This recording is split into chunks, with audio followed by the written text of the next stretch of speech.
Today is Monday the 18th of October 2010. The market just closed. It's about 417, and I just wanted to go over everything that happened today. The Dow Jones finished up 80 points, which we're looking at. Today was a very light volume day. I was day trading this market, and it was just terrible. If you didn't catch the morning or the late afternoon crunch, you were just sitting on your hands pretty much throughout the day. Luckily, I was in the financials and I traded JP Morgan this morning, so I had a little cushion to work with. But the market makers really got me today. I've been noticing on these light volume days that's when they could take advantage of you, because when stuff isn't working and moving, then they could see every single order you put out there. So if you get long a stock and put your stop in, say under a previous low, like 1 penny below it, which most people do, they could see that. So they're going to go down, they're going to gun your stop, and then they're going to run it right back up right when they sell you out. So I'm learning different techniques to implement in this market, and every day is a learning experience. You can never know enough, and you just need to rebuttal all of your thoughts and experiences that you have in this market, and you need to turn it into a hefty profit every single day. Like I said, you really need to be prepared during earnings season for the pre-market and morning trades, because that's where you're going to make most of your money. Alright, next we're going to look at the S&P. The S&P 500 finished up 8 points today. Another one that had light volume. Now we're looking at the Nasdaq, and we're waiting on Apple to report. I can't wait to see what happens here. There's going to be volume in the market one way or the other. If Apple misses, then I think that there will be a little more volume, because a lot more people will be taking profits. But if they beat, it's just going to be a slow grind higher. And remember, JP Morgan missed last week, but Citibank beat on earnings today. That's what caused the banks to go up today. That's why I was long JP Morgan this morning. I knew there was going to be short covering because of the Citi beat. Also, Zion Bank, all the regionals were up nice.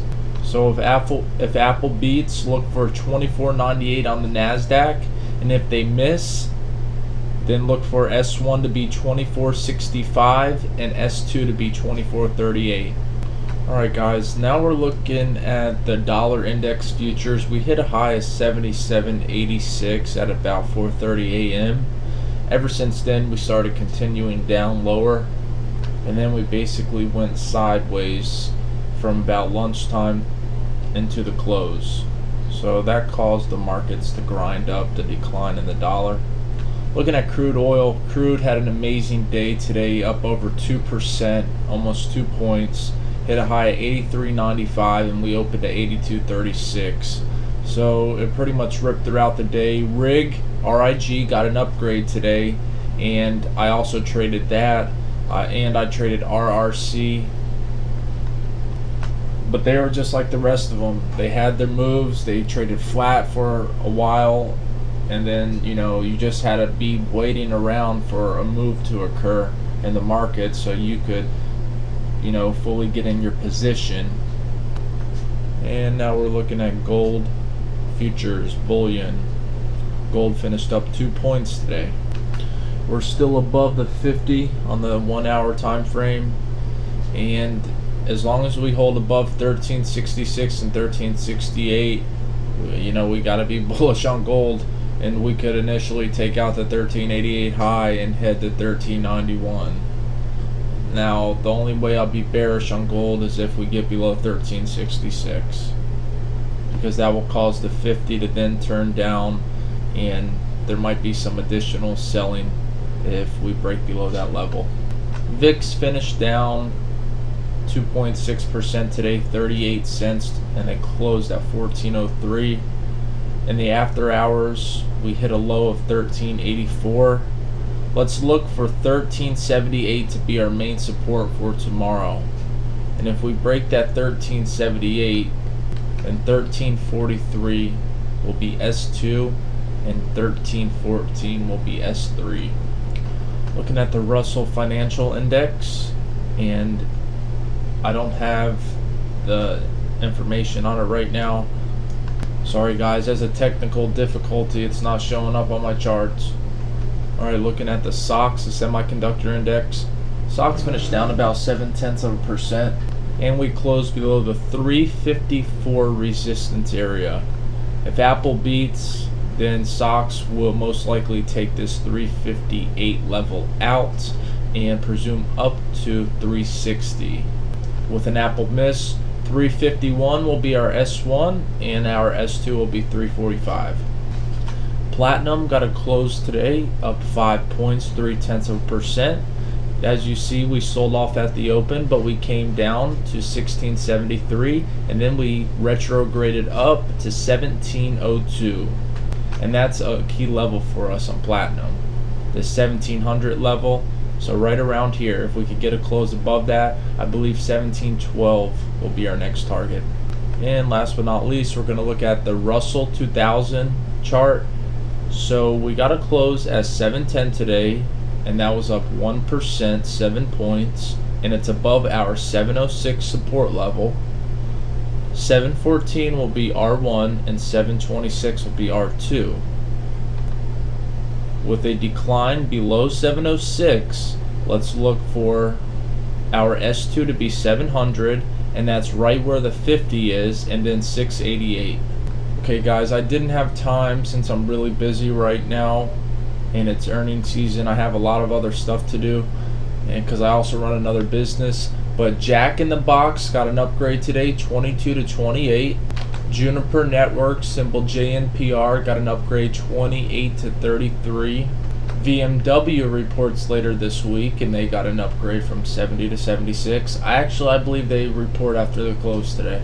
Okay, so VMW just reported, and like I said, they got an upgrade to 76 earlier this morning from Barclays, and it looks like they missed on earnings. I haven't read the report. Just by looking at the chart, you know there's usually always a head fake when earnings come out in the opposite direction.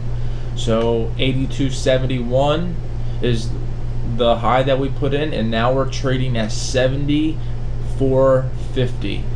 And you see we had our support level at 73.58. We came down close to it, and it might hit it even. So if you have some decent buying power and you have the proper levels, you can make a lot of money very fast trading earnings.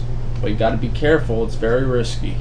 Alright, looking at Apple, and they haven't came out yet, but ahead of the number you see it declining a little bit. So we sold off from 318 to 316.20, and we're just waiting on that number to come out. Simon Property, symbol SPG, got an upgrade today from 96 to 104 from Barclays, and Simon Properties is one of the biggest REITs there is out there. So that's a good sign for the housing market. Also SLG, which is another REIT, got an upgrade from Barclays. So Barclays mentioning some great comments around the REIT sector. Actually guys, about 6 different REITs got upgraded today, so the whole sector got upgraded. We're gonna have to keep them on our list for the rest of the week. Apollo got a downgrade today, but they were a very nice trade intraday. I traded Apollo. I got long right on this pullback here around 37.10, and I sold it right about 37.50. Yep, 37.52 I sold it at, so I made 42-cent profit on that trade.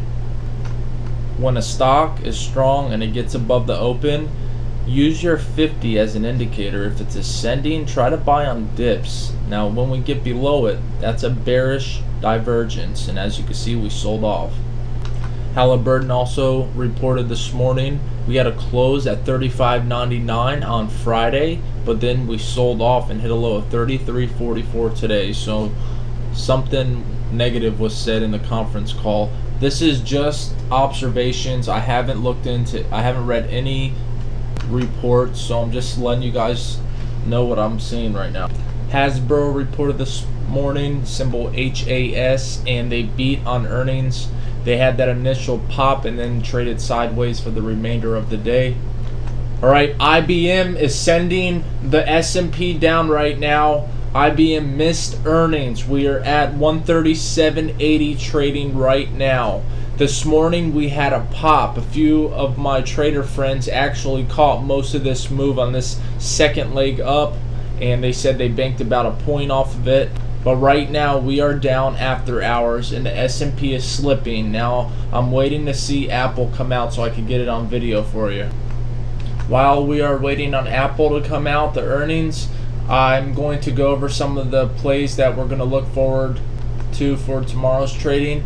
Earnings in the morning, we have Bank of America, Coca-Cola, EMC, Goldman Sachs, Harley-Davidson, Johnson & Johnson, Lockheed Martin, the New York Times, and GCI Gannett, which is another publishing company. They got a downgrade today, so maybe they know something about New York Times earnings report for tomorrow morning. United Health and Weatherford are the main ones. Also Peabody Energy, symbol BTU. Like I said, after Apple, IBM, BMW, after they all report today, it looks like that the SOX is going to be down tomorrow, and the semiconductor index, that's what the SOX is. Also, the Nasdaq futures are trading lower right now. I'll pull them up in 1 sec. After the close tomorrow, we have Cree reporting, big technology companies, Gilead Sciences, which is a drug manufacturer.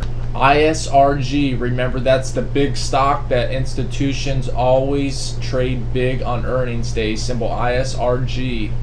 Tupperware, Stryker, symbol SYK. Yahoo reports, Google blew out earnings, maybe Yahoo will do the same, and then Western Digital, WDC. Alright, here's the Nasdaq futures after hours. We got to close at 2104. Now we're at 2080. We're down 14 points in the after hours. Because remember, the futures markets don't close until 4:15. The cash SPX and regular Dow cash markets, they close at 4 p.m. but that additional 15 minutes. So after 4:15, we're down 14 points in Nasdaq. Waiting on Apple still. Alright, looking at Zion Bank, they just reported they came in 47 cents and consensus was 50 cents, so they missed by 3 cents on the top line. I had a feeling these markets were looking quite toppy over the weekend. Alright guys, so it's 4:41 p.m. and they put a halt on Apple shares for another 9 minutes. It says they sold 9 million iPods in Q4, and that's down 11% versus last year.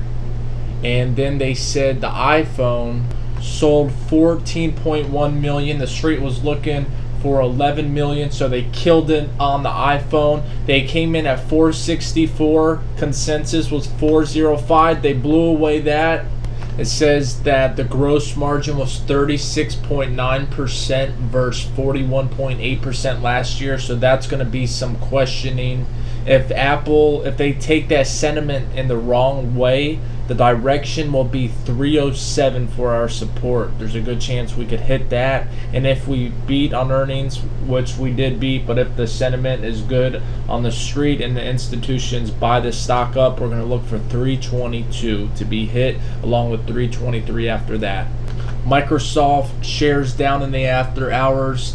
Chief software architect Ray Ozzie just reported that he's going to step down, and also Bill Gates stepped down, so it's looking pretty negative for this stock.